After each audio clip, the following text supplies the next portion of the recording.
Okay, that's enough pause. Let's move on to the review of FY22 department budgets. First on the deck is Public Works. Okay, Public Works and is Highway, right, Dan? Okay. That's correct. Okay. Hey, Steve, how are you? Good. How are you? I'm good. So, as a public service announcement, the budgets were presented to Finance Committee a while ago, and there's a lot of questions that have been asked. They were answered.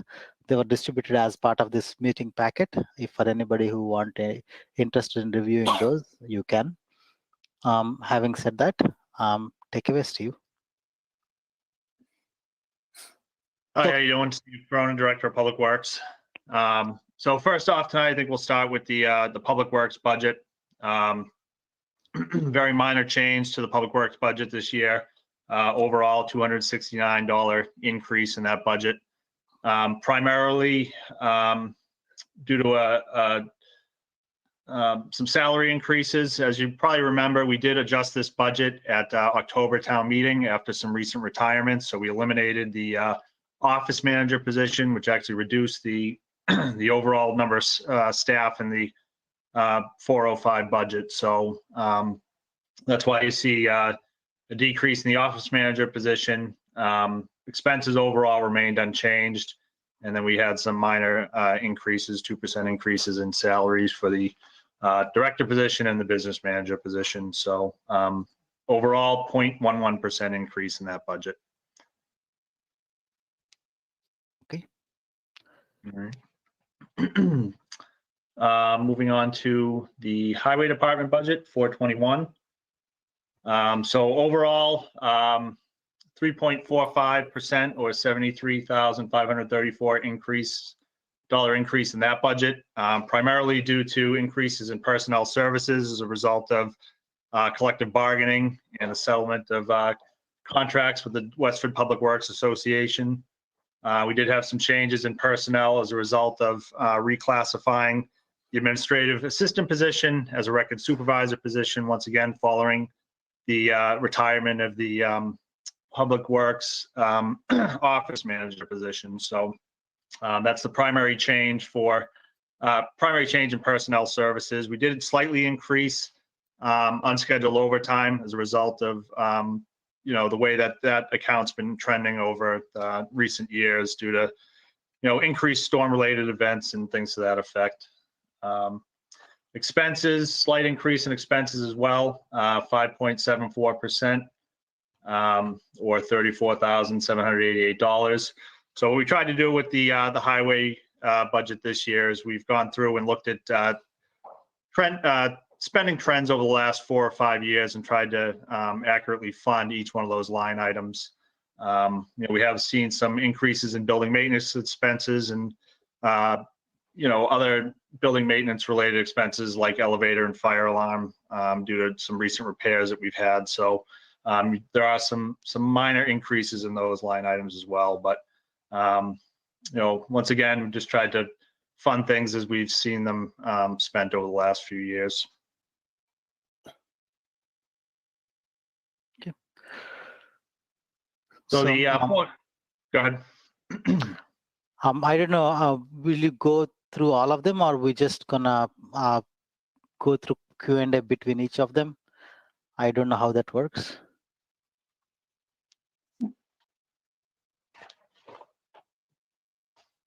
Or okay, does anyone have any questions for the highway? Okay. So Steve, are you okay? We just go to brief Q&A and come back. Yeah, that's fine. Okay. Let's go to John, and then we'll go to Heather. Yeah, Steve, you mentioned the elevator contract. Is that a part of a town-wide contract, or is that anything just special to the highway? So I believe there is a town-wide maintenance contract. I believe we're gonna be looking at consolidating those into a single account moving forward. But right now it still exists within the highway budget. The increase is mainly for some repair expenses that we saw this year after our routine annual inspection. So typically the inspection is roughly $1,200, I believe, a year. But that usually uncovers some minor maintenance things that we have to do. So this year we had a few expenses and we anticipate a few more next year. Okay, thank you. Heather, you want to go? Thanks. Hi, Steve. How you doing? I don't know if this is Dan or Steve, but I was looking at the year-to-date expenditures for this year, and a couple things like utilities and diesel were actually running over budget for FY21. So I'm wondering if it's just that they've been encumbered for the whole year, or are you already just having budget pressures in those items? No, a lot of it is that we've encumbered the majority of those expenses for the year. So some of those things, if they fall outside the purchase order, you may see those expenses incurred, and then we'll adjust the purchase order later on in the year. So right now, the way we're tracking, we feel we're going to be within those line items, but yes, primarily due to encumbrances. Okay, thanks. And I also had a question. I thought we had heard in a previous meeting that there was only one mechanic on staff. So do you now have two? No, so we currently have a mechanic position advertised. Right now, we just have the mechanic supervisor position staffed. We've been through a number of interviews and made a few offers. Unfortunately, they've all been declined at this point. So we're actively, the job is posted right now, and we're going to be interviewing for that and hoping to fill that as soon as possible. It was a relatively tough winter for us with only one mechanic. So, it's definitely a priority position for us. So is the supervisor kind of a hands-on supervisor as well as supervising? Yeah, so that position is similar to our crew leader position, where basically it's a hands-on supervisor. So they are doing day-to-day work as well as supervising, a mechanic. Okay. And then my last question kind of refers to some of the truck maintenance that needs to happen. Mm-hmm. And I don't know, it's kind of included in the packet where we talked about highway. But one of those vehicles is stormwater, and there's no maintenance expended yet for stormwater. So I'm just curious if you'll be looking to use some of the budgets you have for some of those expenses. We do, yeah. So we do have some stormwater equipment, primarily the 10-wheel dump truck. So any of the maintenance related to that over the remaining 3 months of the fiscal year will be charged to that account. So I do anticipate that some vehicle maintenance expenses for stormwater will be incurred this year. The stormwater, it's the first year of the budget as well. So, we are, learning what those true expenses are going to be moving forward. So, we'll see at the end of this year if we're going to need an adjustment on that. Would any of those things that came to capital be pushed into some of those maintenance line items? You mean the 6 vehicles that we're requesting? Yeah. Those are primary highway vehicles, so that we've been basically funding all the maintenance on those through the town budget. So we don't feel that they're really stormwater related expenses. But will you have room in the highway budget then to do some of those, or no? We're looking at that right now. I've been talking with Dan about what we've expended in the highway budget. Right now, we only, I think year to date, have about $14,000 roughly remaining in our vehicle maintenance line item. So we're going to have to look at all the other line items in the budget and see how those are trending, and see if there's an opportunity within the existing operating budget to fund those expenses using that this year. That's our plan, is to look at, what we have available and see if we can do that. Jody, you want to? Yeah, just for the Finance Committee, Steve, first of all, we did not request any DPW trucks last year either. And this year, Steve did not request any trucks.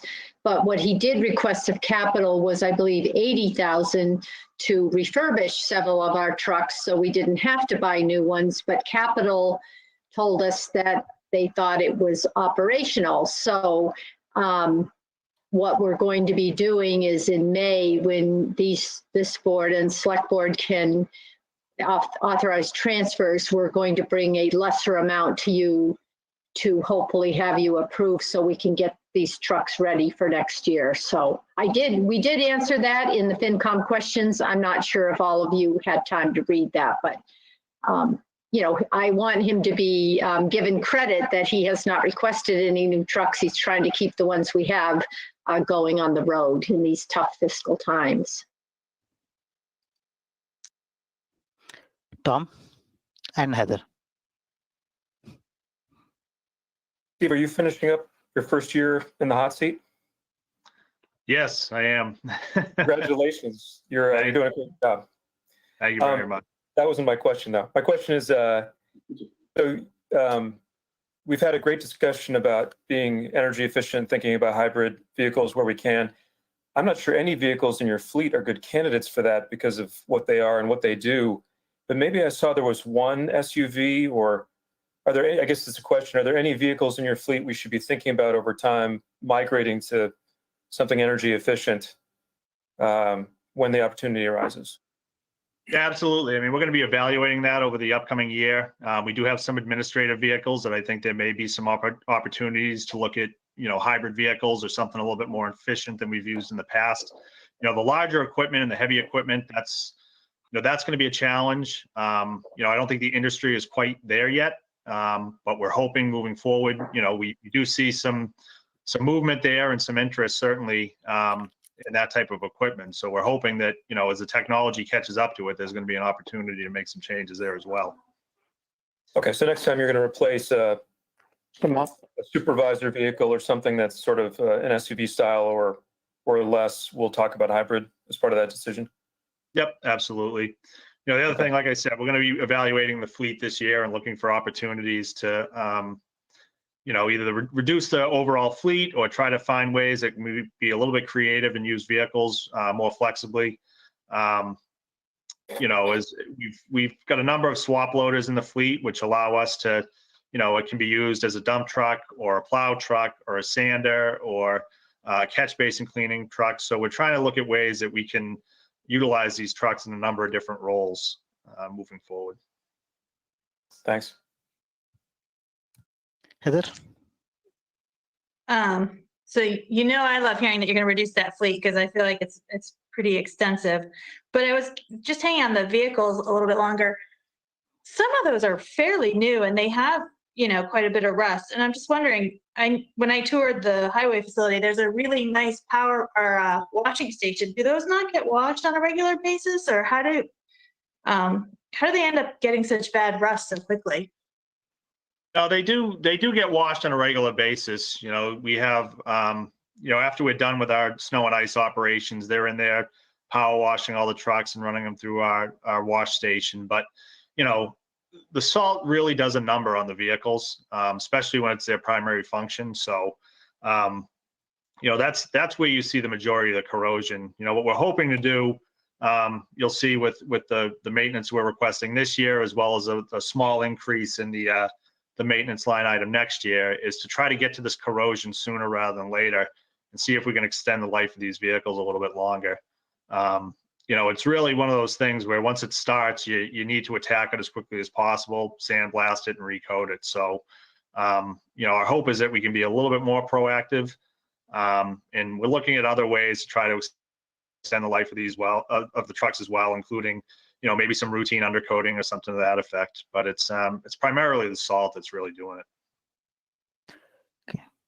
Dennis? So I just have one last comment on the answers you provided. One of the things I had asked about, and partially now probably even more important after looking at the utilities, is I just wanted to express my appreciation and maybe tell everybody else that there was going to be possibly a warrant article for putting solar on the roof of the highway garage. And I'm just curious how that would be funded, because we haven't seen it at Capitol, and it's, you know, it's not in the budget, obviously.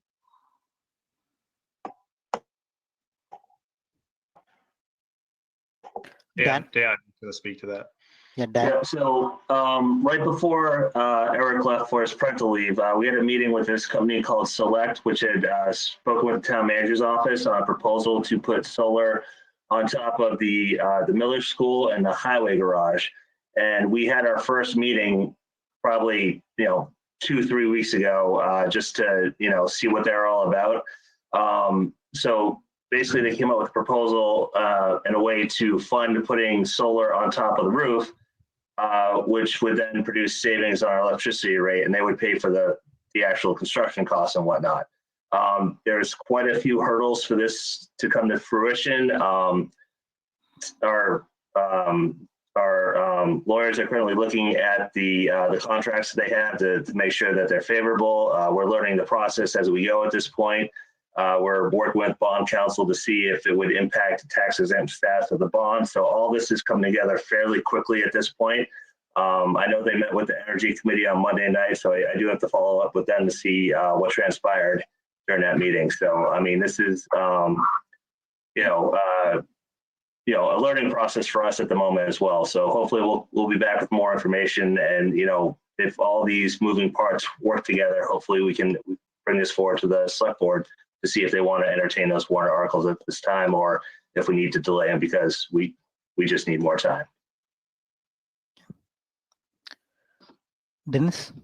Yeah, just to comment on Heather's remarks about the truck, and maybe Steve can back this up. I recall that this conversation maybe 2 years ago, and I think Chip Barrett, I don't want to put words in Chip's mouth, but I mean, I think it was Chip who was talking about this, that the quality grade of the steel has deteriorated over the years and has kind of contributed to that rust issue.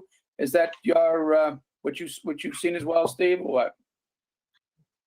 Yeah, absolutely. I mean, Chip's right about that. I mean, the quality of the steel is definitely, not as good as it has been, maybe 20, 25 years ago. So that's the primary reason for sort of incorporating more, routine recoating of these vehicles, try to extend their life. We need to get to the cab corners and rocker panels and things like that before they rust through, because that's really where, the salt seems to accumulate and attack the vehicles. So it's not really mechanically, it's cosmetically. But, once again, Massachusetts, they do look at corrosion as sort of a safety issue on vehicles. So it does affect their ability to pass inspections and things like that. So I have a question in the similar regard, right? So this should be a problem to everybody in Massachusetts who is maintaining such a kind of vehicle fleet. Did anybody reach out to neighboring towns, or anybody saying that is everybody in the same bucket? Thing is, if such a, like you have a vehicle, right? One part of the vehicle is corroding or deteriorating much faster than the rest of the vehicle, you eventually you have to throw away the big vehicle because of the small part. So should that be a problem which should be fixed at a grander scale? I know I might be speaking out of anybody's reach here, but I'm just throwing out ideas that maybe there is somebody else should solve this, and we should give them something to solve. Yeah, I mean, to that point, we have talked a lot with other cities and towns about some of the issues that they've had with their vehicles, and that's why we've looked at things like undercoatings and things like the maintenance that we're planning on doing on these 6 vehicles that we hope to fund this year, where we're actually going to be using sort of an electrostatic coating on it so that it really bonds to the metal better. We've had good luck with that over the past couple of years, and we think that may be a solution for us. Okay, thank you. One Go more. ahead, Dennis.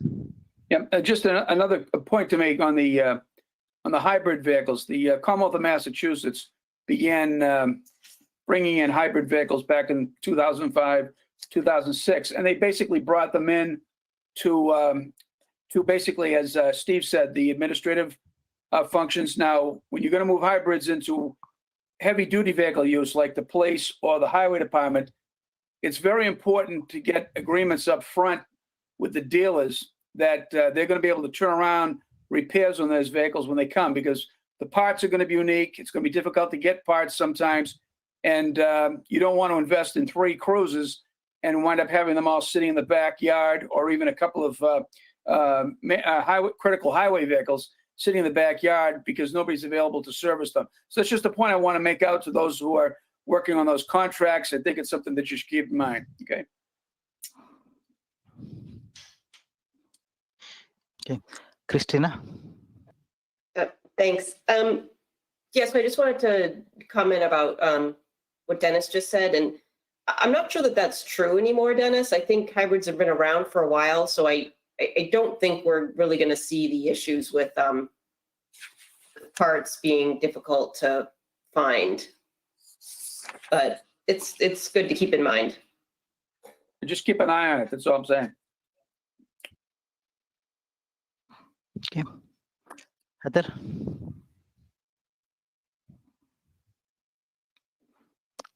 We can't hear you. Sorry. My comment kind of relates to yours, Hari. You had said something about exploring issues other towns might have. But I also wonder, especially when we talk about stormwater, you know, we put a lot of salt on the roads. If there's ever opportunities to kind of minimize that a little bit or mix in more sand, just, you know, if we think about groundwater, that's definitely a high pollutant, and we have a pretty strong concentration of salt in our mixtures. And I don't know if it's cheaper to add sand or not. Steve? Well, no, it's something we're certainly going to evaluate. You know, sand poses its own issues as well, as far as, like you said, stormwater goes. It's going to have to be removed.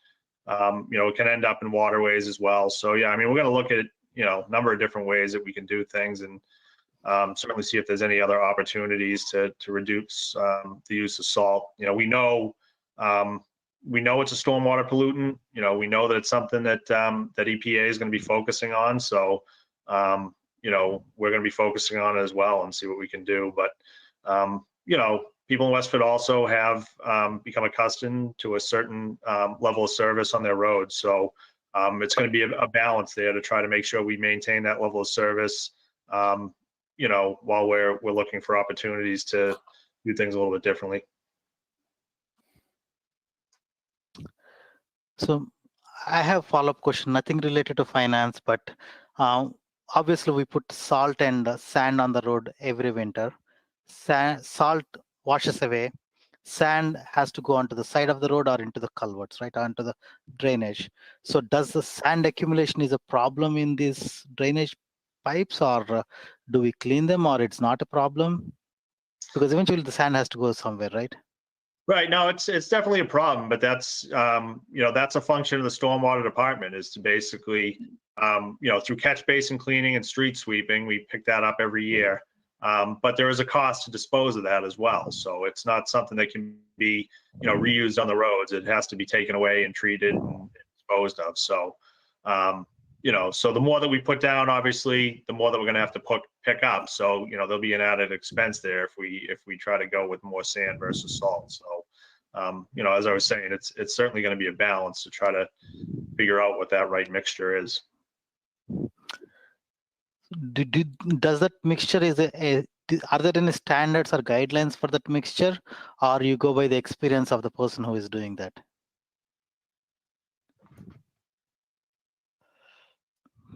Sorry, I missed your question there. So how much sand and how much salt? Is there any guidelines for that ratio of sand versus salt? There are some recommendations depending on you know, where you're using it. You know, you certainly don't want to be using salt in an impaired, you know, waterway or a drinking water area. So you know, there are areas where it's not recommended for sure. You know, there are some industry recommendations, but, you know, as far as, you know, regulations or anything like that, there's nothing currently for, you know, or standards or anything like that. So. Okay. Okay. Thank you. Any other questions for highway? Okay. So do we want to move on to snow and ice? Sure. You know, we're not requesting any increase in snow and ice this year. You know, we had a relatively rough winter. I think right now we're slightly over the 400,000 that we have budgeted for snow and ice. But next year, you know, this wasn't a typical winter for us, certainly. So, you know, next year we're requesting, you know, the same 400 and hope that we can certainly live within that. But as I understand, 400 is the starting point allocation, right, Jody? And it can go, yeah. Sorry. Yes, this is the only budget that you can exceed, and we have for many, many years put an additional 400 placeholder. I want to commend Steve on doing a remarkable job this year because we had a lot of storms, and we have a surplus in that extra 400. We're evaluating the salt shed right now and any other needs, but I'm sure Steve is not going to spend much more of that money unless we have an April storm, which we've had. But yeah, so we're going to have a surplus. Thank you. Any questions for the snow or ice? Snow and ice? Okay, that's a quick one. And moving on to street lights.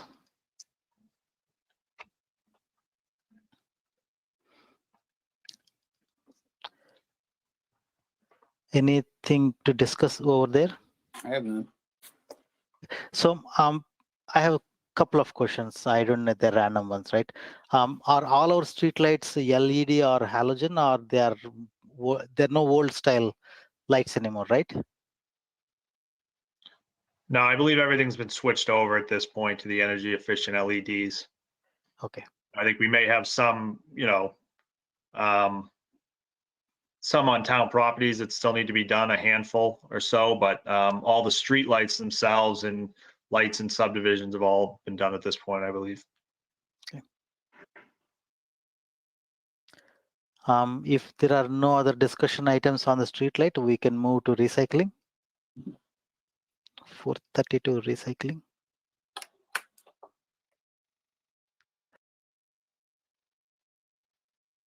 Okay, so I see some questions. Okay, John. It appears on the expenditure report that we're pretty well spent our budget in recycling already. Is that correct? And that if we go at the same rate that we're going now, we have about a $200,000 shortfall? Or am I wrong? Dan? So, the year-to-date budget is showing a blanket purchase order for the whole year. So whenever we have an expense, we're going to liquidate part of that purchase order. We're actually tracking quite well with recycling this year, which is the first year we've been able to say that in quite a long time. The blended rate tipping fee actually decreased. I believe it was up around $88 a ton back in August. It's down to $45 a ton at this point. So we are seeing some savings there. We should have a closeout from the recycling budget. Okay, thanks. Heather? Can you just speak, Dan, to the basis of why that tipping fee dropped so much? Yeah. Sure. I'm not an expert in this, but they do actually send these calculations to us each month, showing like the cost of the different types of recycled materials, which I'll actually put in the screen because it'll be easier to explain it that way. We have like cardboard and mixed paper here, aluminum cans, all sorts of plastics, tubs and lids and whatnot, and glass. So mixed paper was actually had a really low value back then. I believe the cardboard did too. So this is back from August. Let's see here. If I pull up data, I mean, mixed paper went from $3 to $35 a ton that we're receiving. Cardboard went up to $80 a ton, and all sorts of plastics went up in price too. So it's costing us less to process the recyclables at this point due to the increased value of those goods. Is the increase in value because, like, what makes it increase in value? Why is it more valuable now? Other people are buying more recycled materials. I'm not sure if it's because of the shortage in availability of goods out there. I know with like construction materials, like they're very expensive right now. We're just talking about the cost of a 2x4, another meeting going from $7, $8 to $20 per piece. So I have a feeling it's part of the market that's driving this. which, is benefiting the town at this point. Well, Okay. Okay. So I had the same question as Heather, but thanks for explaining that, Dan. So let me. Okay. So any more questions or discussions on the recycling? Okay. So recycling, we mostly benefited because of the drop in the tipping charges than anything else. Okay. Let's move to solid waste.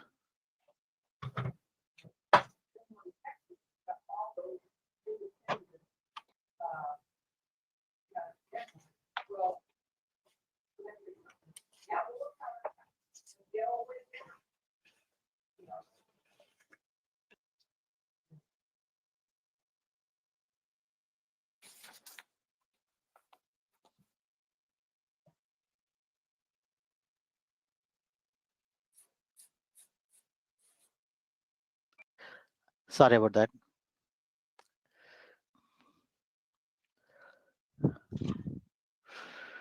Okay.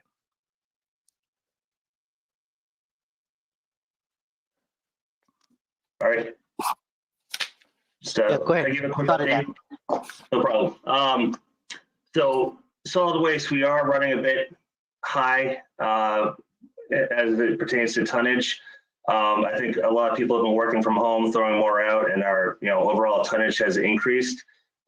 We do need to supplement this budget in order to pick up solid waste in June. So we'll probably be coming back to the FinCom and Select Board in that May meeting to request a transfer, probably about $40,000 to supplement the total tonnage here. The good news is in the last couple of months, we have seen a drop off. July through December, we averaged about 53,000 per month.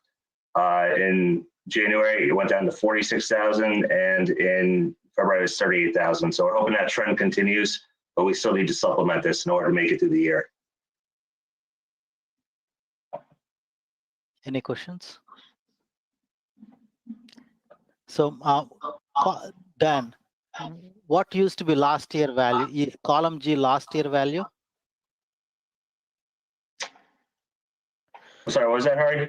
So what was the tipping fee for like last year same month? Like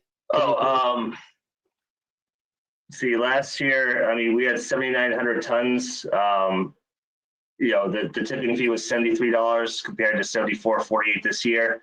But overall, once the COVID hit, the tonnage started increasing. So we did see a noticeable spike back in April, May, June.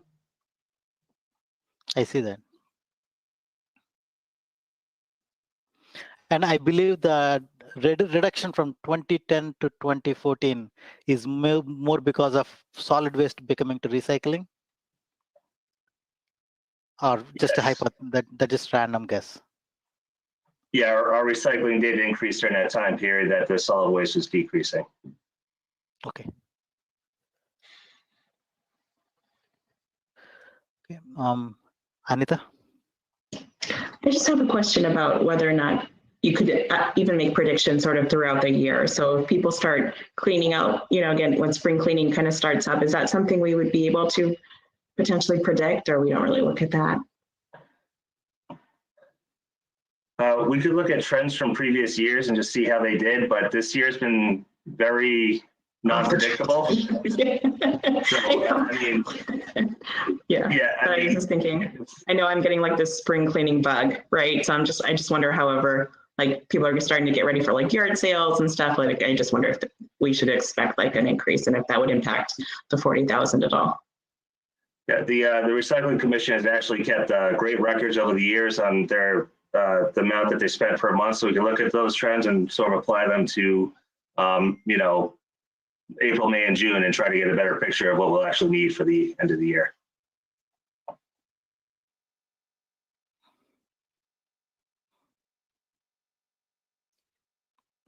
Okay. So any further discussion on the solid waste? Sorry, this is Heather, and my screen looks like it's frozen, so I don't know if you can see me if I raise my hand. But I had a question on wastewater, and it's not on the agenda, so I don't know if I can ask that or I should just do it offline.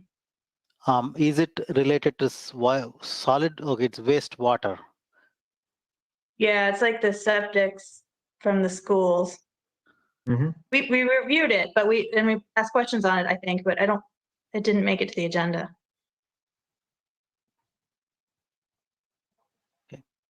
Um, I think we can discuss about it, but we can't take any vote or we can't take any credible actions on it.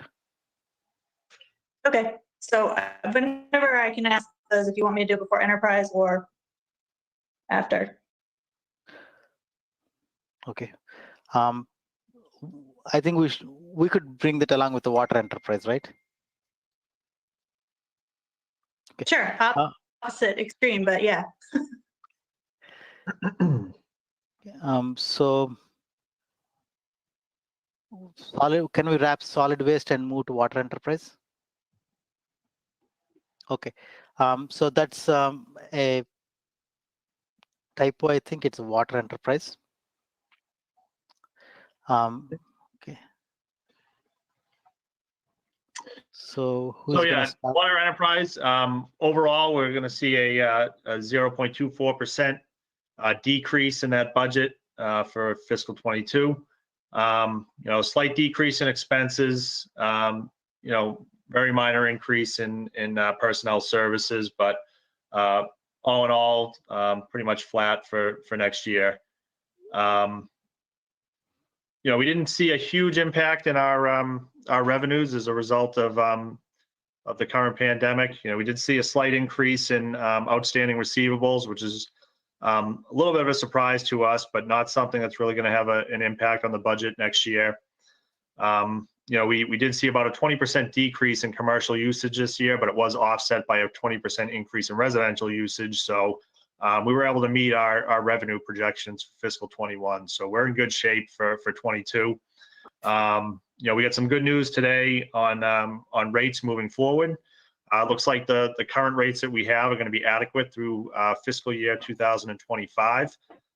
So the anticipated increase that we had is going to be pushed out to fiscal 26 at this point. So we're going to maintain the current rates for a few more years here and still be able to accomplish all the capital that we've set out. So we're in really good shape on the water enterprise.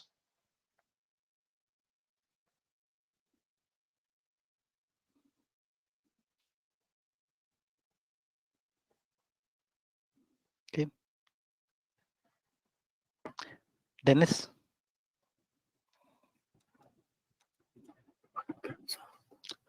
You're on mute. We can't hear you. The hell is this thing? Yeah. Let's see. Shows me. You're good, Dennis. All right. Okay, thank you. So I wanted to ask Steve.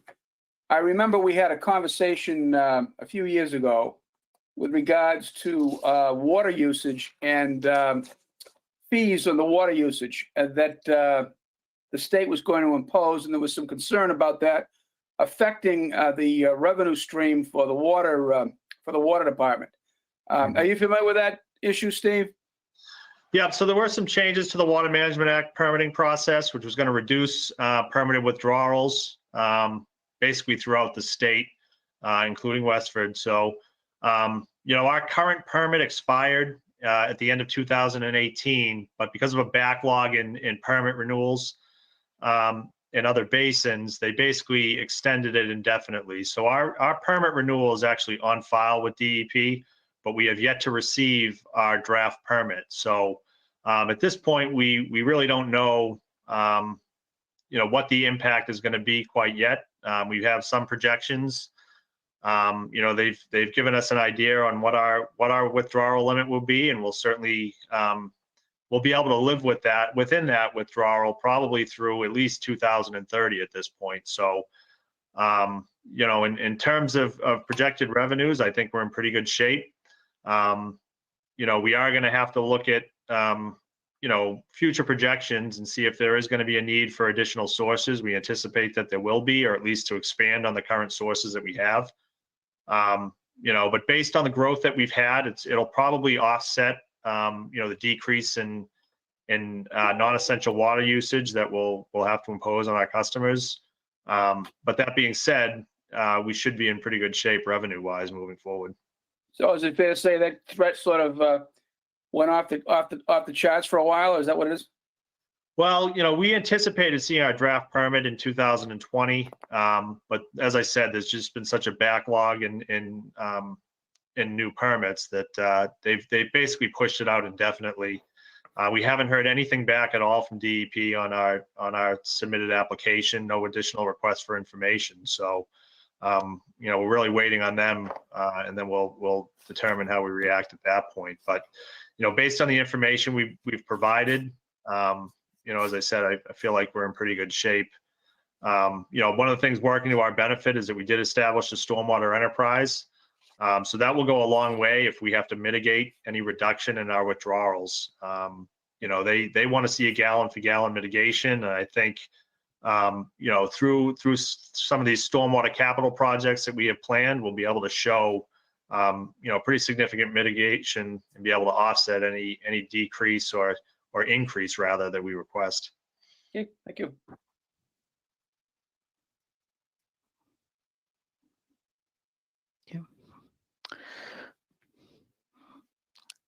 No other questions? Okay. So Heather had a couple questions on wastewater. I think we can probably Yes. answer those. Heather, your video is off, Heather, by the way. Yeah, I started it, but I don't know why it's not popping back up. I was trying to unfreeze myself.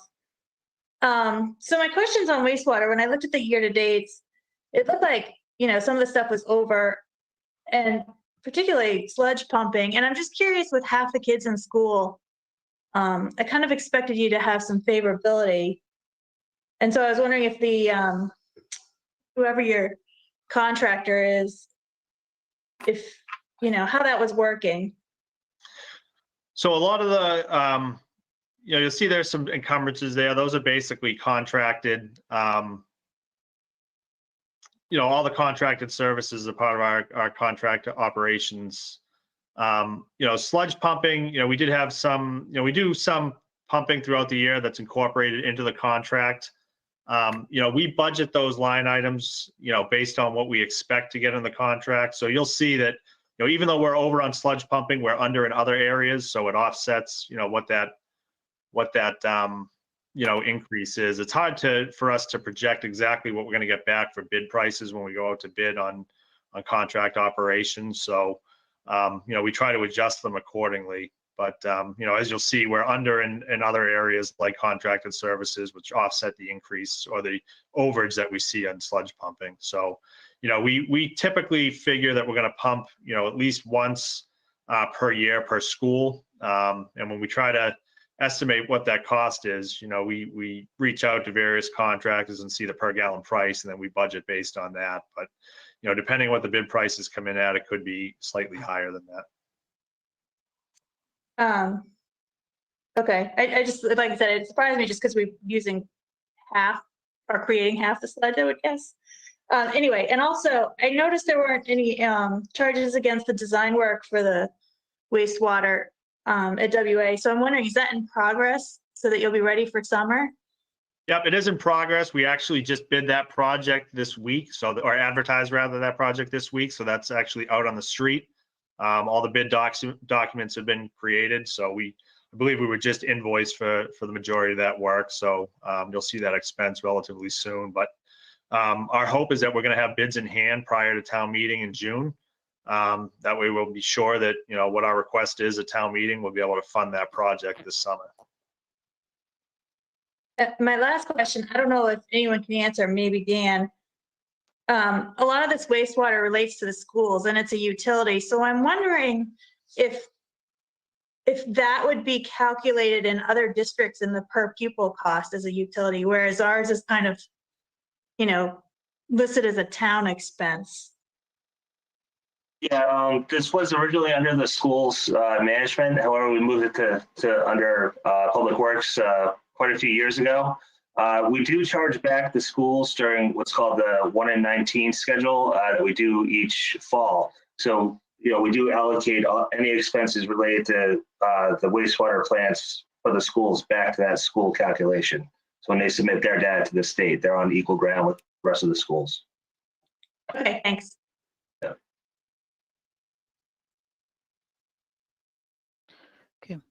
Any other discussion on the wastewater treatment?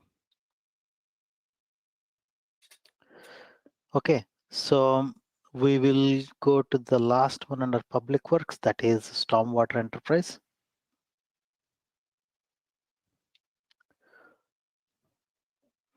Let me pull up the questions. Okay. All right, so not a whole lot of variation in stormwater from fiscal 21 to 22. Primarily the changes, I believe, are due to direct, indirect expenses. As you know, the Board of Selectmen set the rates for the stormwater enterprise for the first 3 years. We're in the first year of the enterprise, so we're really starting to learn what our true expenses are going to be, and we'll adjust the budget accordingly moving forward. We're only a few months into it here at this point, so we are starting to incur some of the expenses that we expected, like catch basin cleaning and street sweeping and disposal and all that. So as we quantify those expenses, we'll be able to build a history and make the necessary adjustments. But this is a relatively new budget. Okay, Dennis and then John. Steve, what are the current rates right now? The rate schedule for the stormwater? Dan, I don't know if you can pull that up there, but tier 1, which is, there you go, less than 2,000 square feet of impervious surface, is $37.50 per year. And then, as we move up, we have 5 rates. The top rate is anything greater than 5,500 square feet, which is $150 per year. And then for non-residential properties, it's the rate varies depending on the amount of pervious over 5,500. So. And one last question for you. You mentioned that the selectmen set the rate for the first 3 years. Who sets it after that? The selectmen have the authority to set the rate. So, as we move forward here and we look at what our expenses are going to be, we're currently doing a culvert assessment study. We're going to be, we're inspecting all of our outfalls. So we're going to learn exactly, the work that we need to do moving forward. And that's going to determine what we need, that in addition to what the new permit requirements are going to be. That'll determine the amount of work that we need to do and ultimately, drive what the rates are going to be. So you mean what you said, it was it's basically for 3 years and then the selectmen get to reevaluate, but it's the selectmen that continually set the rate. Am I right? Jody can probably answer that better. It's the select board, and yes, that's correct, but we have a steering group of town staff, and obviously it's going to be our goal to try to keep those rates as low as possible, just like we've done in water. And I don't believe we've raised the water rates since, is it 2010, Steve? I think it was 2009, actually. 9. So we've been very successful at keeping those rates level, and that will be our goal for stormwater too. Okay, thank you. Okay, Christina? Okay, no, okay. John?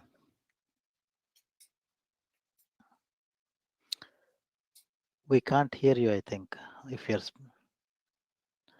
John? We can't hear you, John.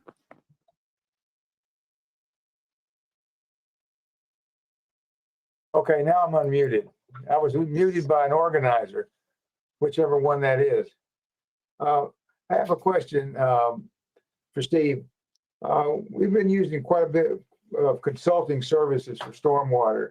Do you see an end to that? Are we going to outgrow that, or is this going to be a kind of a permanent charge or a permanent fixture in stormwater budget? I don't know that we're going to outgrow it entirely. I certainly think that, as we hire a staff engineer in fiscal 22, there's certainly going to be a reduction in the reliance on outside services. These larger capital projects, they take a significant amount of engineering resources, survey and whole design teams and things to that effect. I think a lot of the smaller projects that we hope to do in-house, we're hoping to use a staff engineer and our existing staff resources to manage those projects and help with the design and permitting of those. These are some of these stormwater projects that are going to, result in large culvert replacements and even bridge replacements we're going to need some outside assistance on things like that. So I don't think that'll ever entirely go away. Okay, thank you. I have small. Heather, why don't you go first and I will go later? Thanks, Hari. When we had approved the replacement street sweeper, I didn't realize that we outsourced that as well. So I'm wondering what percentage of work is outsourced versus what percentage is in-house, and at some point, if you would be doing a cost analysis on which was cheaper. Yeah, I mean, I don't know the exact percentage. We're certainly going to be doing analysis on that. The outside sweeping is to supplement the town sweeper. There are portions of the town that we have to sweep multiple times per year. We have to do all the town parking lots at least once. So, it would be difficult for us to do it entirely with one sweeper. So, we're going to have to look at the cost of purchasing and maintaining a second sweeper versus, contracting out those services. In addition to that sweeper, you're going to have somebody that can run it as well. So, with all the other work that we have in town, it's certainly going to have to do a cost analysis to see if we can both handle that work and absorb the cost of doing it as well. Jody? I think we've analyzed this several times through my career here, so I think we could dig out those files and share them again. Maybe some of the numbers have changed, but I can recall that we have analyzed this and presented it 2 or 3 times. Okay. So Steve, my question is about any capital projects that required for stormwater enterprise.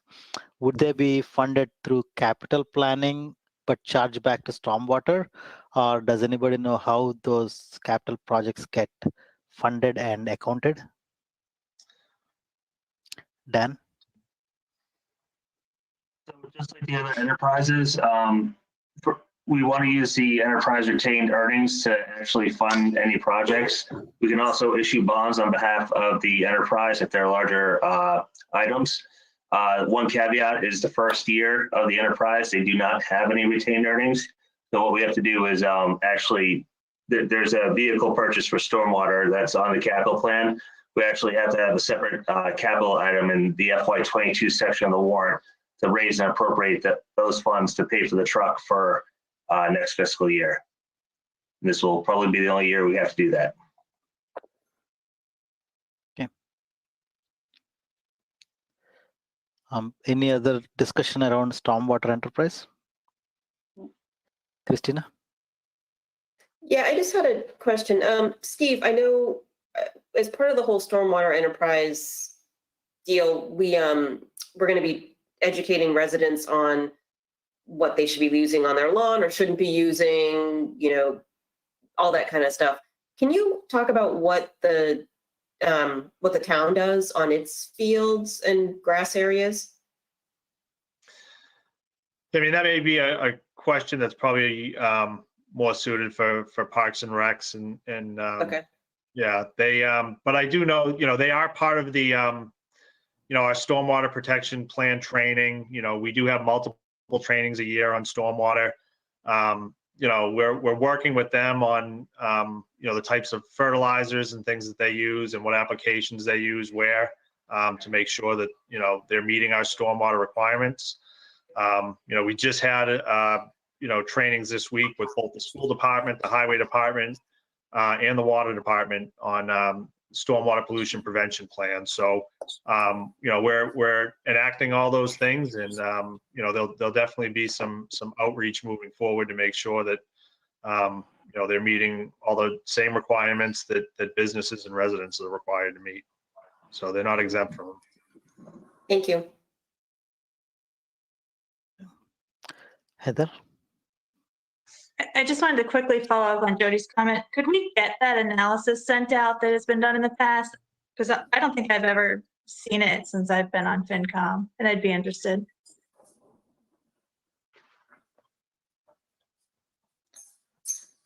Yep. Okay. So any other discussions around stormwater enterprise? Okay.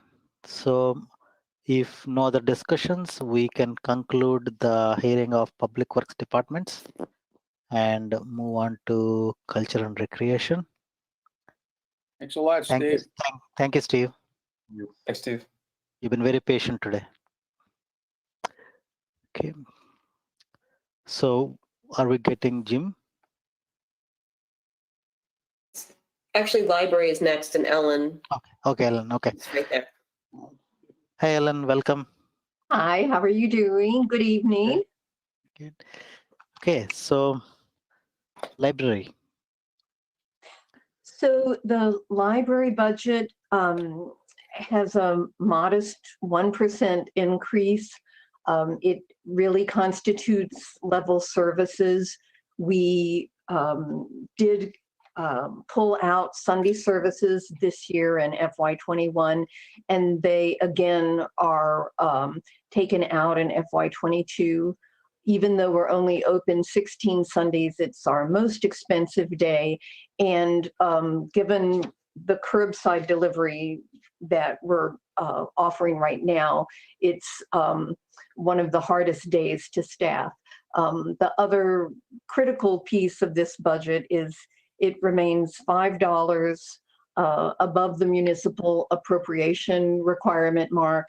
So there are 7 regulatory certifications that the Board of Library Commissioners insists on for a public library to remain certified in the Commonwealth. I think it helps if you think of the 351 libraries as one large mutual assistance group, because your library card from Westford allows you to use any library in the state, and it allows you to use the Boston Public Library's e-resources and the downloadable resources of all 7 networks in the state. However, that is the carrot, and the stick is we must be open a certain number of hours, we must be open a certain number of evenings, we must spend $5 more than our municipal appropriation requirement. Thank you, Jody, for that recommendation. We must spend a certain percentage on books. We must not charge for any normal services. We must lend books and materials throughout the entire Commonwealth.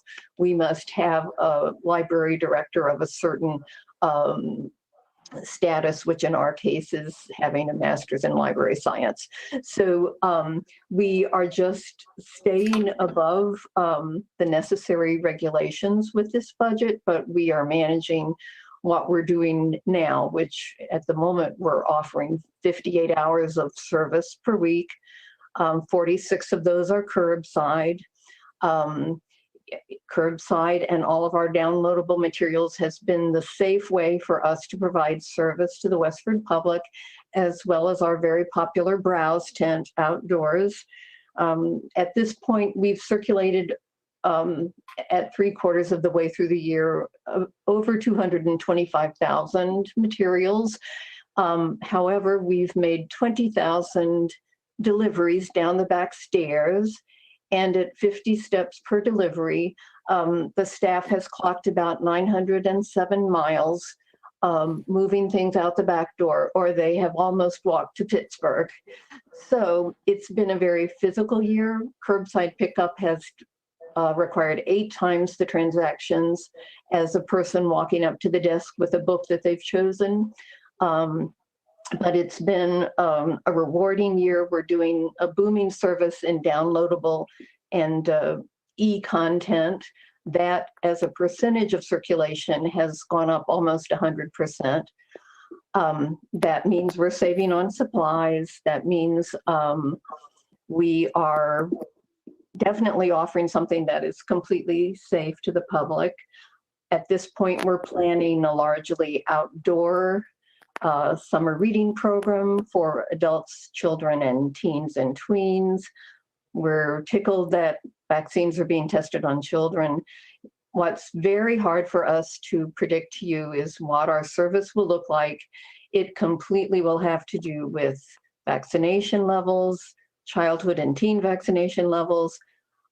We don't mind still being masked, but will we still have to be 6 feet apart? There are places in our library where that's a little bit difficult, but we continue to adapt and reinvent. And we've had a wonderful response to curbside pickup. It clearly works very well for the busy, overscheduled Westford family. And I think that's a service we won't be able to completely get rid of. I think that the worm will turn, so to speak, and at some point we'll have more people in the building, and maybe we'll only offer curbside pickup 3 afternoons a week or 2 afternoons and a Saturday. But I do predict that Westford families will have a hard time giving that up.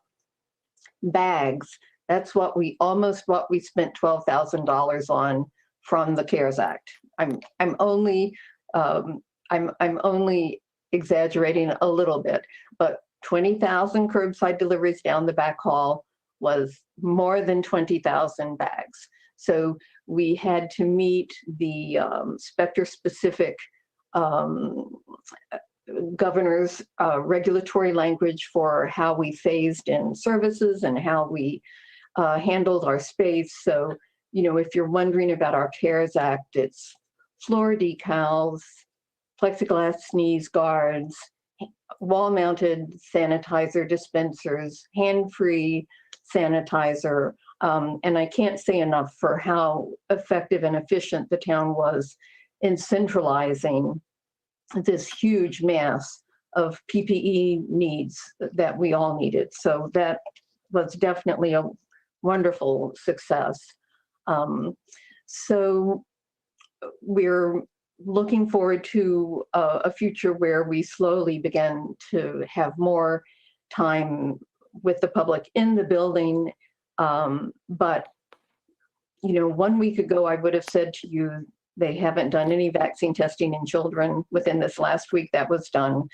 So we're both doing long-range planning and we're doing adaptive responding as vaccines unfold, as surges come and go, and as we look at the programming that we can provide for the Westford public.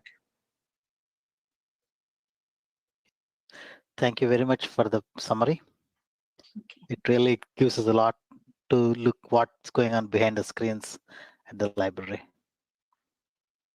We have, I know you're alarmed at the 392 aggregate years of service that our 18 senior members have given to the town, but they have certainly shown their durability and energy this year.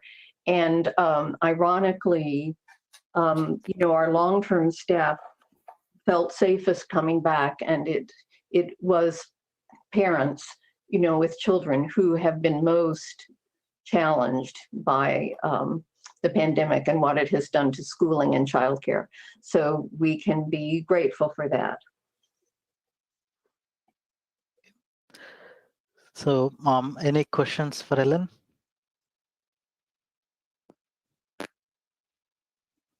Okay.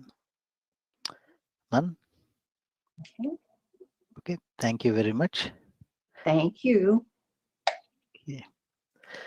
Thanks, Ellen. Okay, we'll move to cemetery under culture and recreation.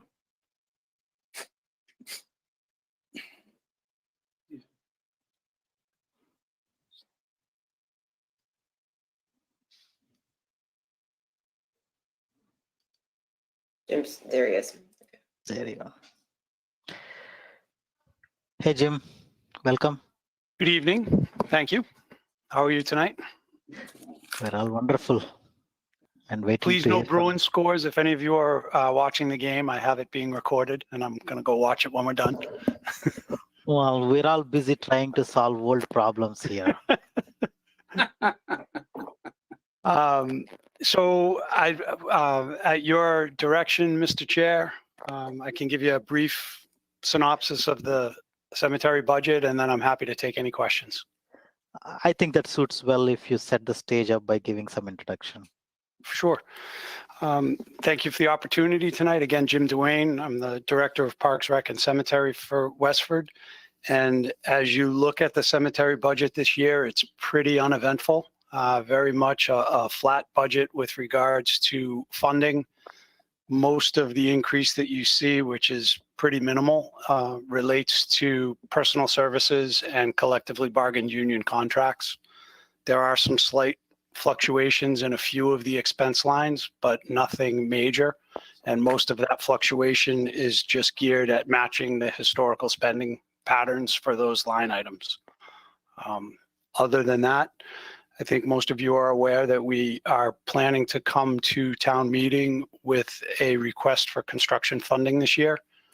The project is to create the next section of grave space within the cemetery, as 20 years have passed since the cemetery opened and the grave space is being depleted and it's near its end of availability. So we've got to create some more space.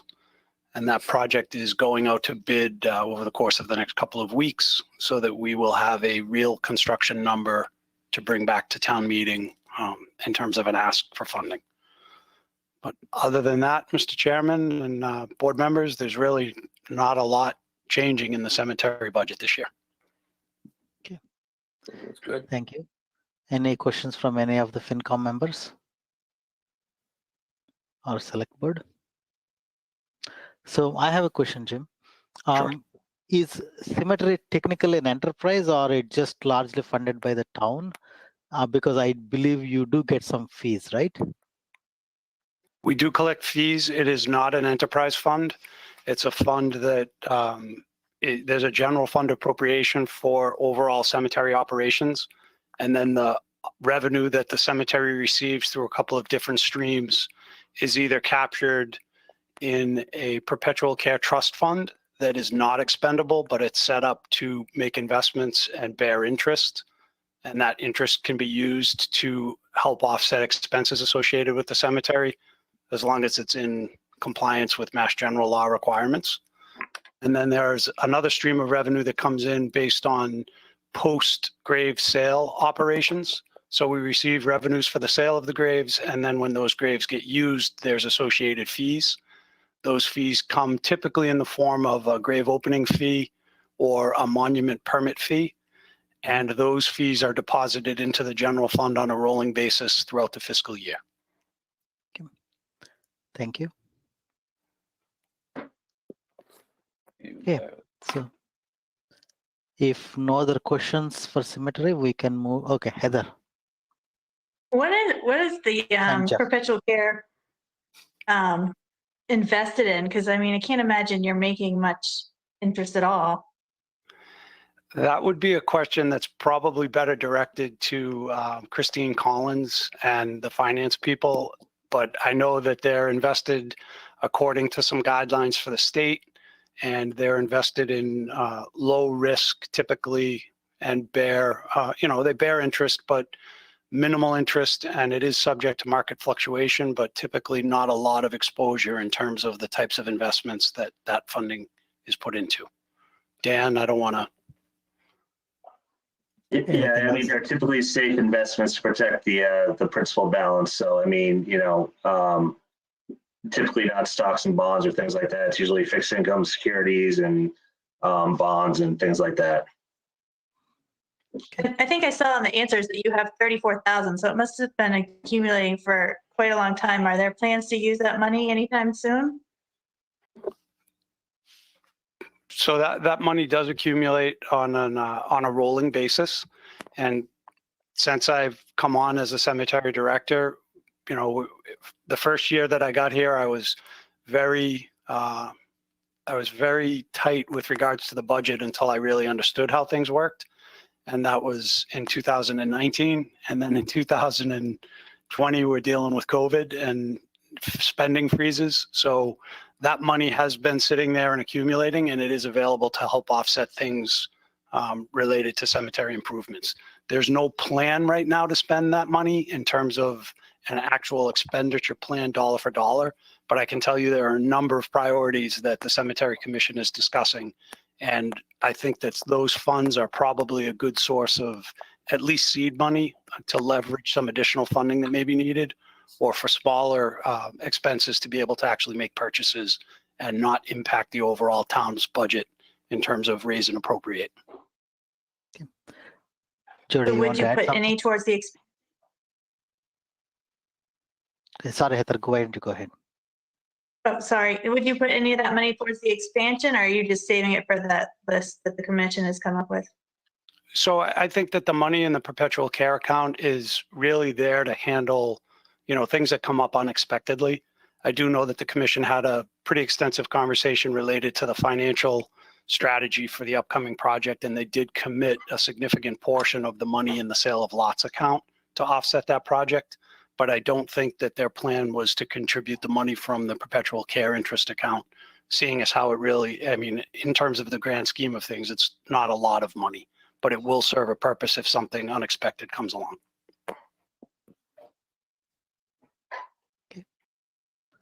Jody, you have anything to add? I was just going to mention that a couple of years ago, we had Bartholomew, who is our cemetery fund consultant, and they gave us a very interesting, presentation about how they invest the funds. So someday when the finance committee is looking for something to do, perhaps you'd want to have them in and they can explain to you the investment strategy. Sure. Jeff, did you have a question earlier? Okay. Okay. So any more discussions about cemetery? Okay. So let's move to parks and grounds. Thank you. Again, with the Parks and Grounds budget, there's, for the most part, the increase that you see in the personal services line is associated with contractual collective bargaining contracts. And then you see an overall decrease in the expense line. There are some reductions taken associated with conference and travel, which was removed from the budget this year with the anticipation that COVID would prevent those types of events from happening. And, we wouldn't need that funding for attendance, as well as a reduction in the town common line, because there is some money available in the farmers market revolving fund to offset the expenses for the town common. So we'll be using the farmers market revolving fund to satisfy those expenses this year. And then a reduction in the grounds maintenance expense line. Other than that, it's a relatively flat budget. Dennis? Yeah. Hi, Jim. How are you? I'm well, Dennis. Thank you. Good. I just want to pass on some information to you.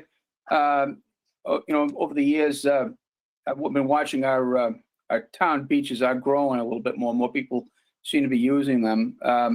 One note, when you're considering your planning, Forge Village Beach, which is a pretty good sized beach and used well, it's a very simple thing, but the bottom of the beach is very, very rutted. There's a lot of people coming out of there with sore feet and a few other things. So, when you're putting your priorities together, if you might want to give a consideration towards maybe dredging and clearing some of those stones out of that beach, it might a lot of people might be grateful for you for doing that. Thank you.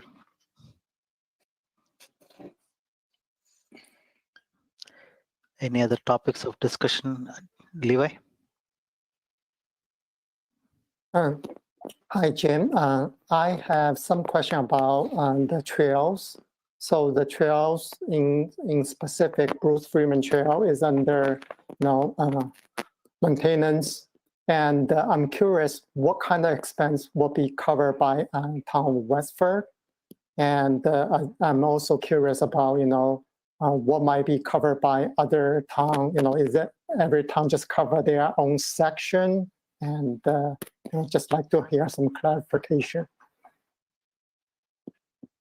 Predominantly, most of the sections of the Bruce Freeman Rail Trail are the maintenance on those sections are handled by the towns through which they run. So maintenance on that trail does fall to the town of Westford, and between the Parks and Grounds and the highway crew, we're out there clearing trees that may come down, repairing fence lines, those types of things. Does that answer your question? Okay. Yeah, and also in case the surface area need to be repaired, is that also covered by the town?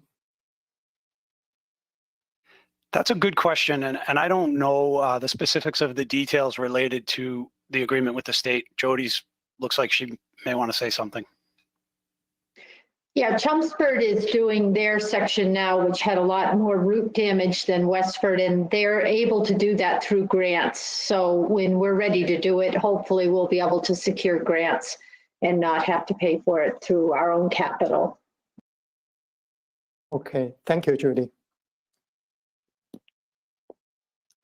Okay. Last time I went, the last mile toward the Chelmsford side is really, really bad. It's bumpy. Okay. So anything else on Parks and Grounds? Okay, so let's move on to the last one today, Recreation I Enterprise. just had a quick question, Harry. Sorry, I didn't see. But go ahead. That's okay. Jim, can you talk about some of the recent projects that the Parks and Grounds has done, like the Forge Beach and I think the skate park, and I feel like there was something else, tennis courts maybe? Sure. Over the last several years, there's been a number of improvements that we've been able to make due to some community preservation funding that's been made available to us. The most recent was the improvements, phase 1 improvements to the Forge Pond Beach, where we reconstructed the parking lot and installed a new playground along with some stormwater drainage and handicap accessible walkways and parking. That was also leveraged with some funding from the state through the DCR. We've managed to resurface a number of the basketball and tennis courts in town, and resurfacing in this instance isn't reclaiming or grinding and paving, but more crack sealing and seal coating, which eliminates a lot of the playability issues in the surface.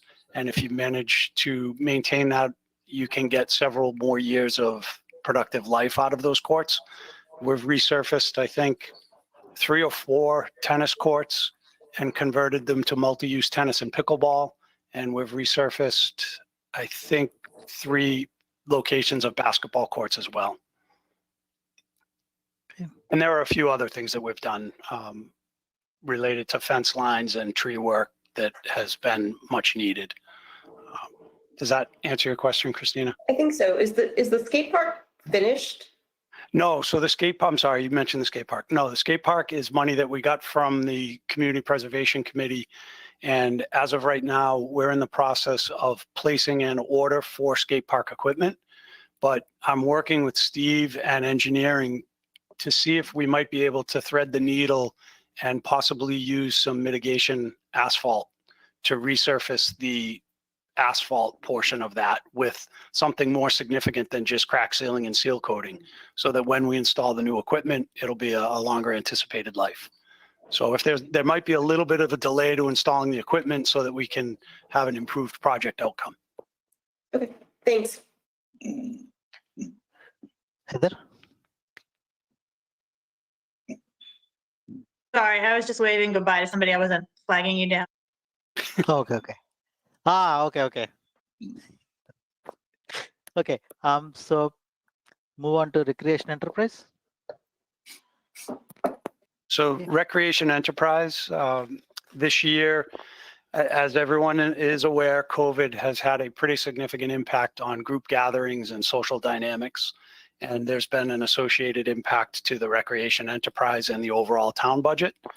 I think with what we're starting to see happen now, with the weather starting to get nice and with the vaccines starting to roll out, we're looking to the FY22 year to be more of a return to pre-COVID conditions in terms of programming. And the recreation enterprise budget that I've submitted is what we've submitted in terms of preparing the capacity that we need in order to incur the expenses to return to something more along the lines of normal, in close communication with Dan and the finance department and the town manager related to monitoring the expenses of that fund as we move forward and closely matching the expenditures to the revenue so that, we can minimize any impacts that might be coming. But we're keeping our fingers crossed, and we've got summer registrations up and running right now, and we've got people registering for summer programs. And we're hoping that by the fall, there'll be a full return to school at all grade levels, and that the after-school program will be back, and we'll be back to something that resembles a more normal revenue generation than we saw in the last 13 months. Any questions? Okay, Heather and Dan. Dan, do you want to go first to add something, or? Go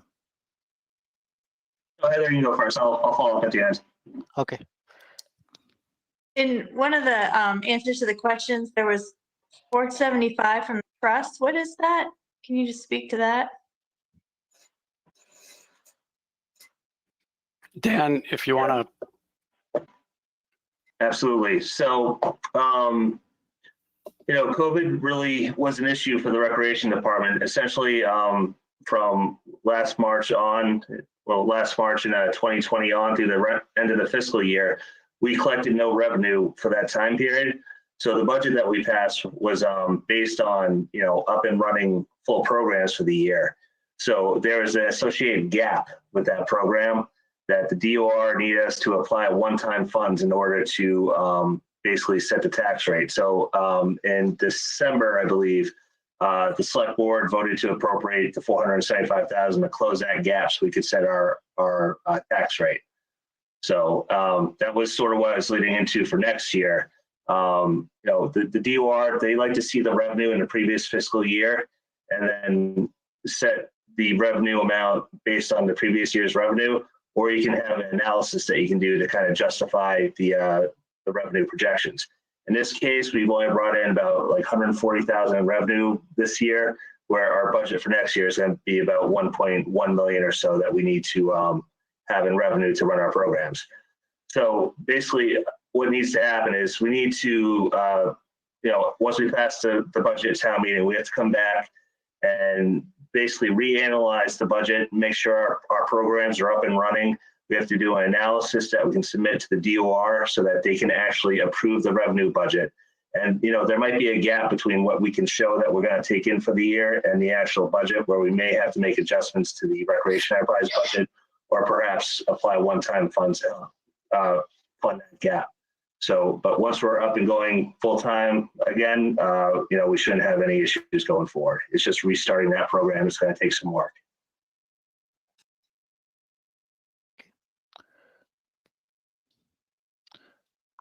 Any questions for recreation enterprise?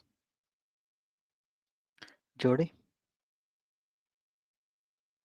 Yeah, no, I don't have a question, but as everyone I think knows, the next item is about restarting the after-school program, and the select board at a meeting a couple of weeks ago asked us to take a look at this and see what the need was for the town. And so this is really more of a policy decision versus a FinCom decision, but we kind of need that decision this week. So that's why it was added to the agenda. Hari agreed to have it. So I do want us to talk about this. I do need a vote of the select board tonight, whether they want us to offer this program or not. And I think most of you know we did furlough 12 rec employees back in November because of a lack of interest in the program. So we've brought back 2 at this point, and we need to know whether you want to have us try to do this or not. Tom and Anita. So, well, Hari, I guess first, are we done? Are you all set, Hari, with the Yeah, enterprise? that's what I was about to close the recreation enterprise budget review and then move on to the next one. So, any questions or anything on the recreation enterprise, or we can close and then move to the next agenda item of considering restarting the WPC program. Yeah, let's do it. Okay, so go ahead, Tom. Okay, so I'll sort of act as chair, and I'll make sure everyone has a chance to weigh in. But Jim, do you want to summarize the excellent analysis you did for the group here quick so we can ground ourselves? Sure. So as Jody had mentioned at a previous meeting, the select board asked the department to take a look at the feasibility of restarting the program, assess the potential need in the community, and then also do a bit of a cost analysis related to revenue and expenses. So we did do that. And we've looked into the variables that we think are among the most critical with regards to restarting the program, being physical space available to us to start the program. And we've worked with the school superintendent, and he's working with the school leadership to make those spaces available to us. So that's a good thing. We sent a survey out to the community, and thank you. The survey that we sent to the community was to gauge interest in the K-5 families to see what their needs may be and how many people might be interested in restarting a program. We got about 100 responses to the survey, and of those responses, about 55 families were looking for something in terms of after-school care. One of the challenges we have is related to staffing and our ability to staff multiple locations. So we were looking at the potential of opening 2 or 3 sites. And it looks like the 3 highest responses to the survey with regards to children that may attend the program were the Robinson School, the Crisafulli School, and the Nabnasset School, with 16, 14, and 14 children respectively. So we did a quick cost revenue analysis on running those sites. And again, I'm paraphrasing the information that's in front of you.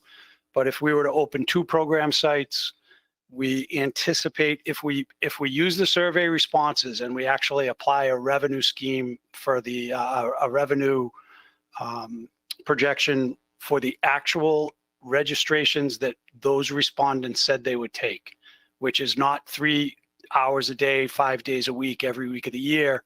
It varies by day. But if you look at opening 2 sites, we're projecting a program revenue in the $22,000 range. If you're looking at opening 3 sites, we're projecting revenue in a $28,000 range. And you can see the net projected program revenue at the bottom. And it's a question of service within the community and that need. I don't know if I've summarized that well enough for you, Jody. I hope I have. That sounds great, Jim. Thanks. Why don't we do select board questions first, and then any comments that Jody may have gotten from other select board members, and then we'll ask before we take a vote, we'll want to hear from anyone on FinCom that has questions or comments. Anita? Yep, thank you. I have 2 questions, and one is, I actually didn't take the survey, Jim, but did the survey indicate when the start of the program would be? Like, were the families aware that wouldn't be ready? I assume it wouldn't be ready by Monday. You are correct. It will not be ready by Monday. As a matter of fact, when we interacted with Bill, he had suggested starting the program the Monday after April vacation. And what that would do is allow the schools to actually get themselves back up and running on the 5th for the first 2 weeks, so they could make sure that what they needed to accomplish, they could accomplish. And then we'd be able to introduce the after-school program a couple of weeks after they've been operating. The survey did have a paragraph at the top of the survey that very clearly outlined how the program would work, and that the start date was anticipated for April 26th, which is the Monday after school vacation. Okay. I have another question about, and it's related to the year-to-date budget document that lists out like the recreation enterprise funds. And there's one specifically for like this, the WPC, which is this program, right? And there's a balance of $30,000. Would we be able to apply that to the deficit if we had 2 school sites? I'm sorry, I'm a little confused, Anita. I apologize. But No, that's okay. So on page 21 of this document, of the town's overall budget document, or? it's the Okay. The year-to-date budget report.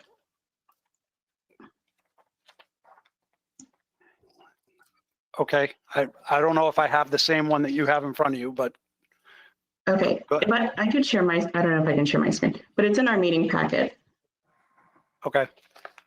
Okay, page 21.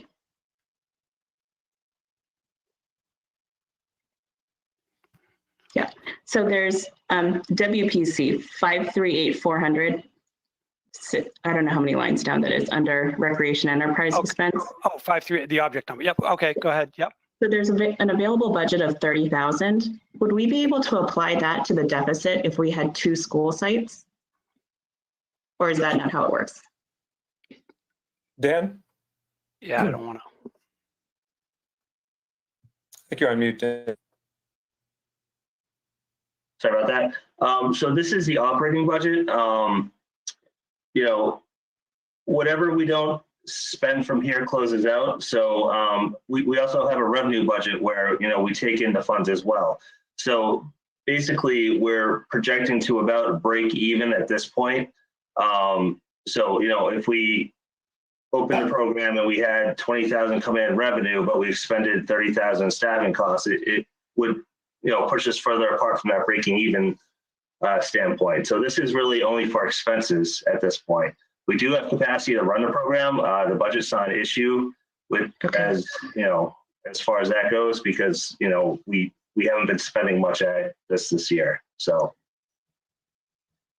like, that's just a, that line item is basically expenses associated with running the program that aren't personnel costs. So more along the lines of that $30,000 in need is more along the lines of materials to actually run the program, right? The day-to-day materials that the program would use. Okay. I think it doesn't help against it. Mm-hmm. Okay. Okay, Scott, did you have a question? No, not a question, which is as a comment, which I gather we're, you know, this is our discussion time as well. But yeah, first we're putting our kids back to school, which I think is a desirable outcome that the state's doing. But if we do that, I think we owe our parents the support that they used to have, you know, when the kids went to school. So I think that argues for doing this this program. I would note that when we cut back the program originally, we did a furlough of staff as opposed to a layoff, partly because we could bring it back relatively quickly if we wanted to, you know, via furlough versus having to rehire.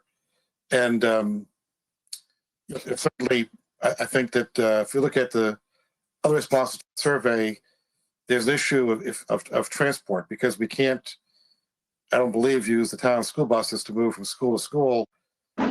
If a parent is unavailable to watch the kid, they're unavailable to transfer them from school to school. So I think we have to go with, well, if we're going to go with anything, I would go with 3, because if you look at the numbers of attendees, it's a tie between Nab and Christopher, right? So you can't really say no to either one of those and yes to the other. So I would be inclined to support doing it on the basis of the 3 schools.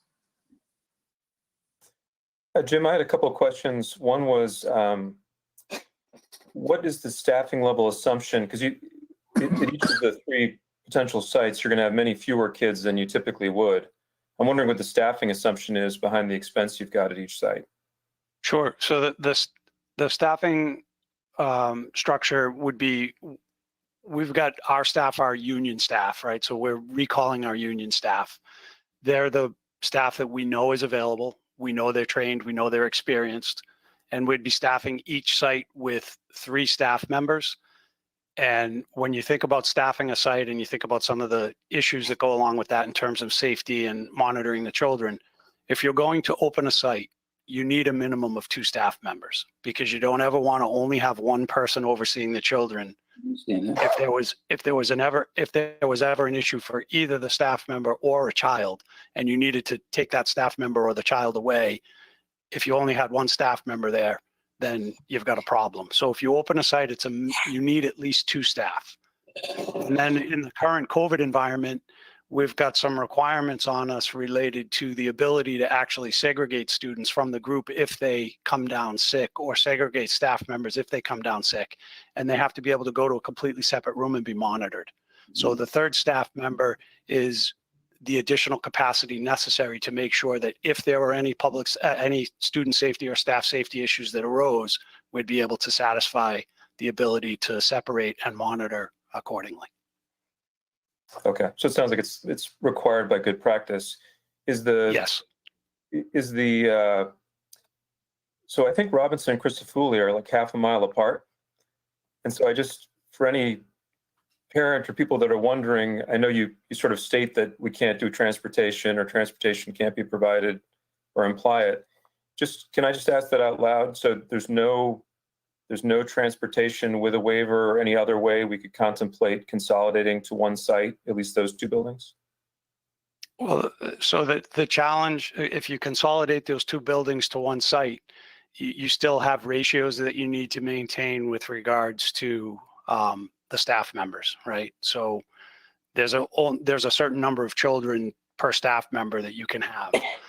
We were thinking when we put the survey out that we would open the sites that had the highest level of response, and we wanted to open a K-2 and a 3-5 site. Part of the challenge you have is, depending on how the day works out, one of those schools is getting out earlier than the other one, right? So you've got to be able to receive the kids and have the staff there, and then be able to receive that next segment of kids. And without transportation, the kids at either Robinson or Christofouli would need to get from one school to the other. So combining those sites may actually prevent some participation. Okay, so there's the way the programming works and the scheduling works and the staffing ratio work, there's not really an advantage, and there's some disadvantages to trying to combine. Yes, I would say, based on the survey response that we see and the overall expense to run the program, combining those sites probably would reduce the number of participants. Okay, Anita? I wonder, there might also be like a space issue too, right? If you wanted to try to combine the 2, if the school was looking at like enough space for all of the kids of the combined schools. I was wondering, with the survey distribution, did you use the principal newsletters as well? Because I'm trying to make sure that you would have reached your normal, typical, families who would have signed up. Yes, so we did advertise this through our Facebook page. We advertised it through our WPC email list, which is probably 350 members.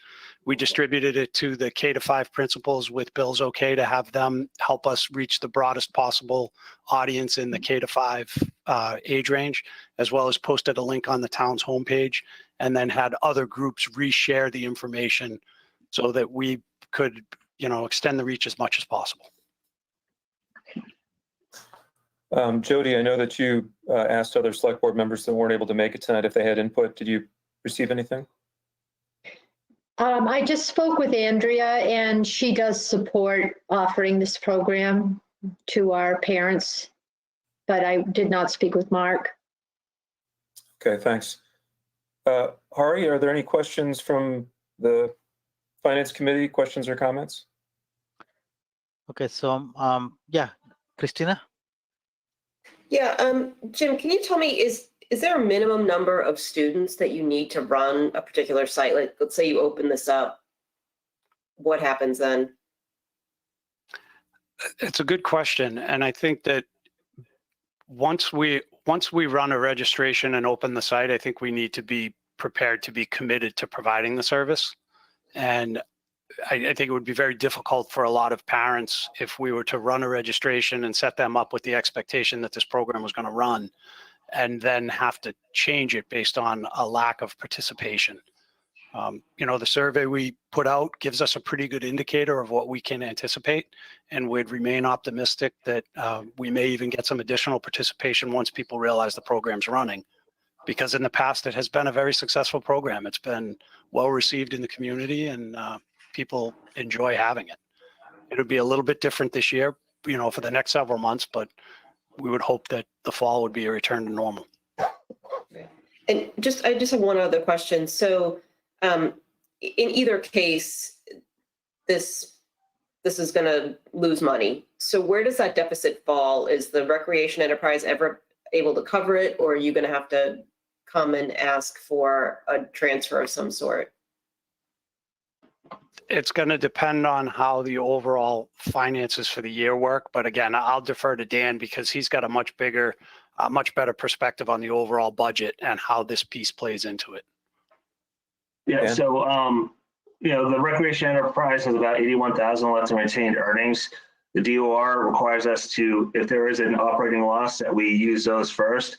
And then if there's losses beyond that 81,000, then it's up to the general fund to cover them.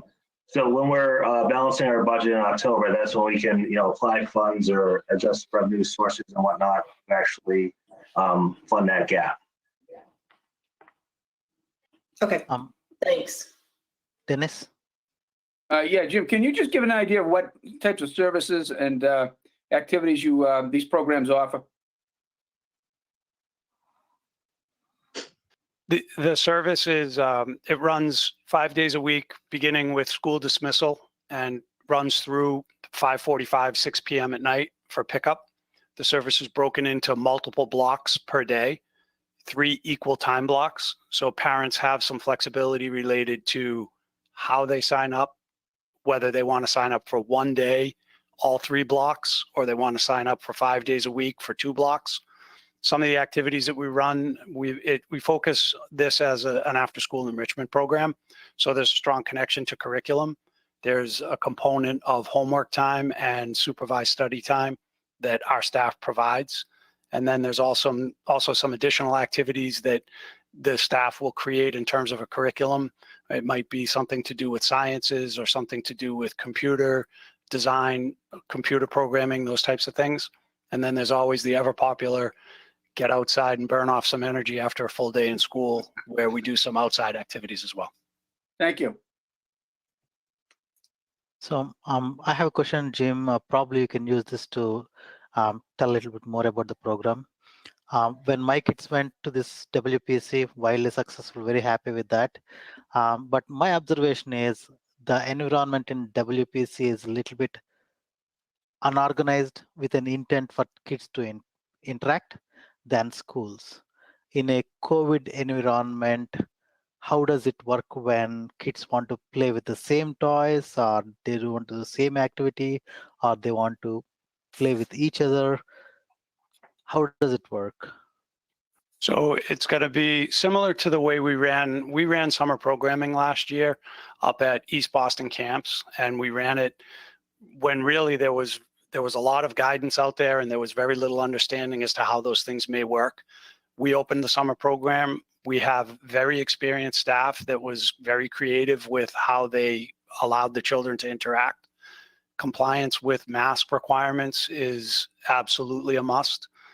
The other health and safety guidelines that the school department's following with regards to how they're going to operate the schools when they reopen, we've already reached out and met with the head nurse with the Westford Public Schools to align our program with that. And there'll be a lot of oversight. There'll be some restricted activities. It won't be a typical non-COVID environment interaction. When the kids are outside, there's different types of activities, but there won't be a lot of, hand-to-hand interaction amongst the kids. It's just different socially distanced, very creative types of activities to keep them engaged. Okay. Thank you. Anita? I feel like I should know the answer to this, but I don't. Is there full day kindergarten this year, or is it only half day? Like, would that impact the timing of this program at all if it's only half day? I don't know Does if I can anyone- answer that. I should probably know the answer to that too, but I don't. I believe, actually, I don't even want to guess. I don't know. I'm pretty sure it's half day only. I don't think there's any full day, Anita. Okay, that's what I thought. Yeah, so would that impact this at all, Jim, if there's like half-day kindergarten, but then the other grades are going in full day? Does that matter at all, or is that how it usually runs in other years? Yeah, and it may impact the program, right? There might be parents that have the opportunity, that are going to have to pick up their child from a half-day kindergarten program.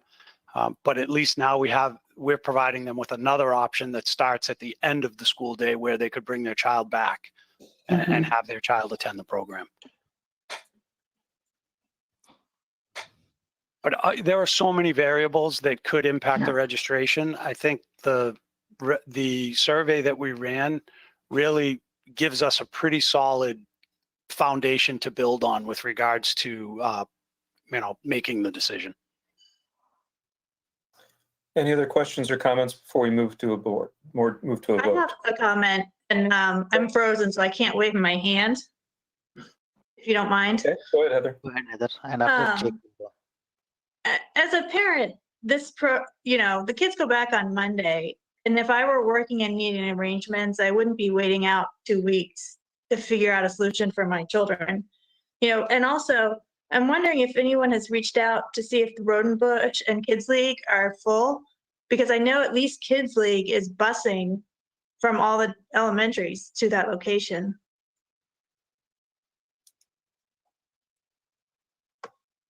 Jim, I don't know if you happen to know those.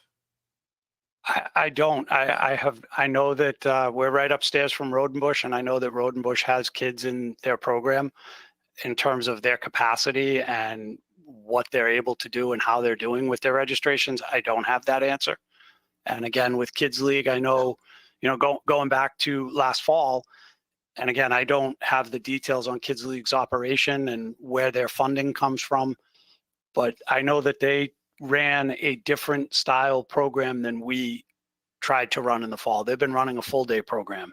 And the full day program for parents, as they've gone through the last several months, has been a program that has been busy for them. We targeted the half day program in the fall. It was unsuccessful, and we ended up furloughing our staff. But I don't know what their operating model is and what their business model is. I can't answer those questions.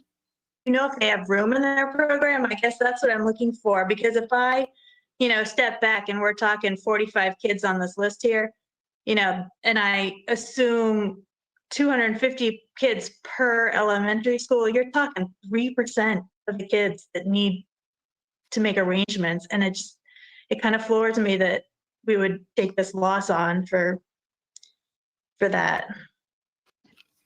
I can't speak to what their capacity is and what their enrollment is, but I do know that they've recently released their information related to providing after school and full day programming. So I would imagine that they have some capacity, but I don't know the specifics. Thanks. Other questions? Yep, Jake. Yeah, I have more of a comment and a reaction. I mean, we're talking about 45 children who have gone through either hybrid learning or fully remote learning for the better part of a year. And the parents that have had to navigate complicated logistics and make that work for their own family situations. And the amount of money that we're talking about here, it seems like a good way for us to return to normalcy and help those families out. And we're not talking about $1 million investment or several $100,000 investment here. It seems like a reasonable amount for us to enrich children and give families options for childcare, given very difficult circumstances that we've been working on. And there might be Roden Bush and there might be Kids League, but Westford has been a community that sponsors options. And that was one of the reasons that my family and I moved here, is because of the proliferation of maybe not proliferation, but the choice that we have in terms of childcare. And I think we owe it to these families to give them that option. And we have a mechanism to fund the overrun. And it seems to me that this would be a perfect use for it. Okay, thanks, Jake. Just my sense is it's an extraordinary time and it's an extraordinary need, and this is one of the ways that we can provide service. And so I'm in favor of doing this. Okay, I think we're ready to entertain a motion. Scott or Anita, I don't know if either of you would like to make the motion. Scott? Yeah, I'd make a motion that we authorize the rec department to reopen their after-school program at the 3 schools as noted in Jim's memo. Second. Excellent. We'll do a roll call vote. Scott? Aye. Anita? Aye. And I'm an aye. All right, Hari, back to you. Okay, so we have short things afterwards, approval of minutes and future meetings. So approval of minute. Sorry, can I just interrupt? I just wanted to ask, Jim, in a few weeks, could you just send us a memo on and update us on how many kids actually signed up and what happened with the program? Like once it starts going? Yes, we're going to prepare to run a registration as quickly as we can pull all the information together. My hope is that we'll have that out by very early next week at the latest. And we should have a pretty good handle on where we are within a couple of weeks. And I'd be more than happy to update with regards to what the registration yields. Okay, great. Thank you. Let's move to the agenda item approval of minutes, March 25th, 2021. Let's go with FinCom first. Anybody have any edits or modifications or suggestions to it? Christina? Sorry, I didn't have a chance to look through this completely enough, and I wonder if we could push this till next week to approve. This was kind of a big meeting, and I'd like to take a better look at it. I would have that same request. Yep. Okay, so how does it, do we need to make a motion to defer it, or we can just leave it out without any discussion or decision? So Leave it out. You can do that as chair. All right. I ask, so I can just not consider this as agenda item, right? Okay, so FinCom would not like to consider the approval of minutes during this session. So that moves to select board. We'll defer to you, Hari. Okay, Take it next. so the approval of minutes for March 25th will be considered in a future meeting. That ends the agenda. Motion to adjourn? Well, yeah, future meetings is April 8th, 2021. So select board, do you want to adjourn first? I'll entertain a Before you motion. adjourn, can I just make a comment on future meetings? I wondered if FinCom would want to have a meeting of their own just to kind of hash through some of the knowledge we've gained over the last couple of weeks, as opposed to having just one more meeting. No, I would support that. Can you repeat what do you like to do? Have a different meeting other than April 8th, or do you want to have April 8th as FinCom only, or what's No, exactly? I would do the joint meeting next week because I think it's follow up on schools and some other. But then I thought maybe we should have a strategy session on our own without the selectmen to kind of hash out some of the things we've learned over these last couple of weeks. Okay, so if I were to reword it, we would like to have a FinCom meeting only on April 15th to deliberate on the learnings of 2022 budget. Perfect. Okay. Does anyone mind if we push that back 1 week? If we did it on the 22nd? If we're just creating one, what would we think about that? I'd love to be in that one. I know my 15th is already booked that night. No problem with me. Hang on, when is the school vacation? I thought April 22nd week will be the school vacation. I'm just causing problems.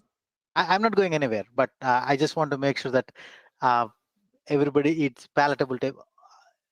We can actually, how about this? We haven't had dates for the articles yet, so we don't have to vote anything until that dates come in. After the meeting, Dan can send one of us can send a availability dates, which probably will be the week after the vacation week. I like schools not to be in vacation because some of us are working parents and like to go somewhere during that week. So most likely it will be the 21 days from today. Okay, do I have a motion to adjourn from the select board? Motion to adjourn. Second.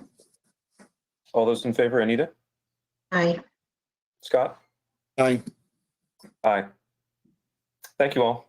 Thank you. Bye-bye. Thanks. Thank you. Good night. Bye, Jen. Good night. Okay. We'll also quickly do that. Anybody want to motion to adjourn? Motion to adjourn. Second. Okay. First vote of the day. Dennis, Aye. Christina, Aye. Jeff. Aye. Myself, I. Levi, On. John, Yes. Beth, Aye. Oh, sorry. Jake, Aye. Heather. Aye. Okay. I hereby conclude the FinCom and Select Board budget discussions of April 1st, 2021. We are done for tonight. Good night. Good night. Be safe, Night. everybody.